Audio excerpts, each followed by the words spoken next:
मुंबई में आज हर तरफ गोविंदाओं की धूम है। सड़कों पर दही हांडी फोड़ने के लिए निकले माखन चोरों की टोलियों को देखिए। ये है टोली दादर के नक्षत्र मॉल परिसर के पास बनी हुई दही हांडी के पास।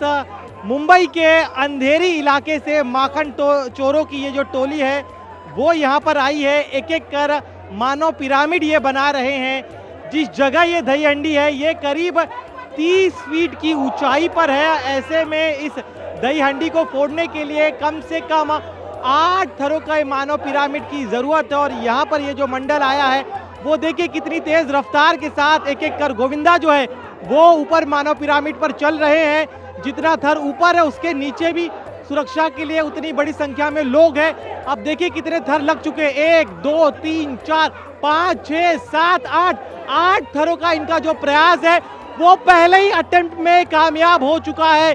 यहाँ पर देखिए किस तरह से ये जो ग्रुप है गोविंदा पथक है बड़े ही साहस के साथ अपने आप को शांत रखते हुए एक छोटा नन्हा गोविंदा जो है वो ऊपर पहुंच चुका है और वो अपने साथ अब सलामी दे रहा है इस मटकी को फोड़ने के लिए। तो ये देखिए मटकी फोड़ी जा रही है। पहले प्रयास में 8 थरों के साथ इस मटकी को फोड़ दिया गया है। तो एक अदम्य साहस आप दिखाई दे रहा साथ में देखिए। और अब देखिए इसी तरह का जोखिम होता है लेकिन नीचे बड़ी संख्या में लोग थे जिन्होंने उस बच्चे को बचा लिया है, नन्हे गोविंदा को बचा लिया। और अब जो ऊपर के थर के जो लोग हैं वो अब धीरे धीरे नीचे उतर रहे हैं।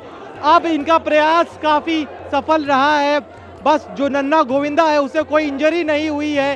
तो इसी तरह की रौनक जो है, इस तरह का साहस जो है हमें गोविंदा के दौरान दिखाई देता है। जब दही हांडी फोड़ने के लिए जो गोविंदा पथक आते हैं वो इस तरह से अब इस मटकी को फोड़ने के बाद सेलिब्रेशन करेंगे। अहम बात यहाँ पर यह है कि इस बार भगवे की लहर जो है वो दिखाई दे रही है। भगवा का झंडा जो है वो अब लहरा रहा है। यहाँ पर देखिए अब यहाँ पर जश्न में डूबे हैं, पानी की मांग कर रहे हैं। साथ ही में सनातन का परचम फहराता हुआ दिखाई दे रहा है। मुंबई के अंधेरी इलाके से जो गोविंदा मंडल आया है जिसने 8 थरों का मानव पिरामिड बनाया था उनसे बात करते हैं। आप बताइए आप लोगों की टीम ने पहले अटेम्प्ट में कामयाबी हासिल कर ली है?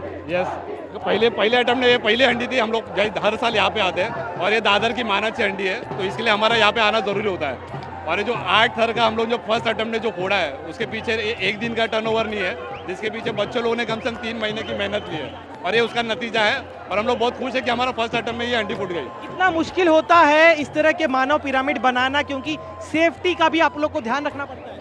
अच्छा, सेफ्टी के पॉइंट ऑफ व्यू से बात करेंगे तो ऐसा होता है कि बेसिकली जो बेस होता है कि जो हैवी वेट वाले वो नीचे होते हैं, फिर उसके बाद उसके ऊपर जो बैलेंस करना होता है, क्योंकि आप ज़मीन पे तो बैलेंस कर लेते हो लेकिन ऊपर जो बैलेंस करना होता है वो बहुत डिफिकल्ट होता है। और आप उसमें कैसे होता है कि आप थोड़ी देर में प्रैक्टिस करके वो नहीं कर सकते, उसके लिए आपको रेगुलर मेहनत करनी पड़ती है।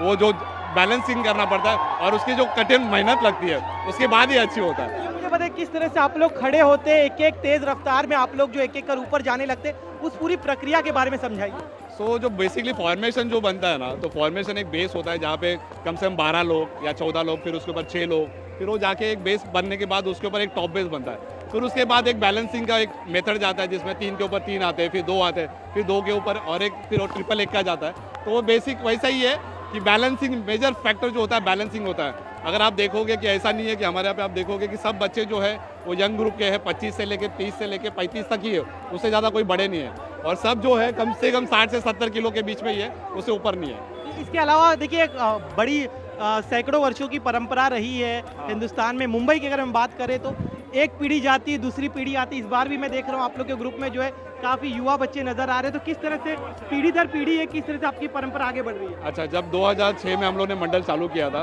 आई एम द वन जो हम लोग ऑर्गेनाइज करने वालों में से हम लोग थे, जहाँ पे पैसे जेब से लगा के हम लोग ने मंडल चालू किया था।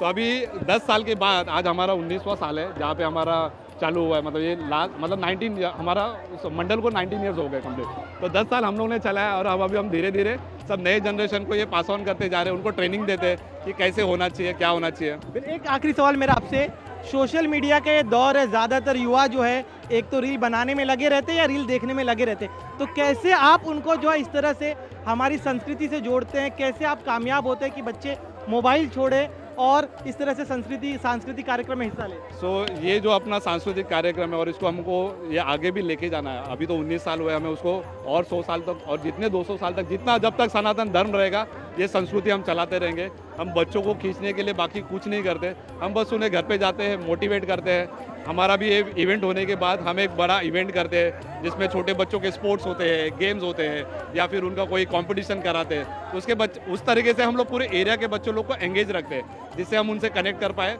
और उससे उनका आत्मविश्वास बढ़ता है और हर एक फेस्टिवल में हम उनको अपनी तरफ खींचते हैं। तो इस बार की जो दही हांडी है इसमें हम खास तौर पे देख रहे हैं दही हांडी के साथ साथ भारत की जो परंपरा है, भारत की जो संस्कृति है, भारत का जो सनातन धर्म है उसका परचम फहरा रहे हैं। तो इस तरह का जोश और उल्लास जो है हर तरफ दिखाई दे रहा है।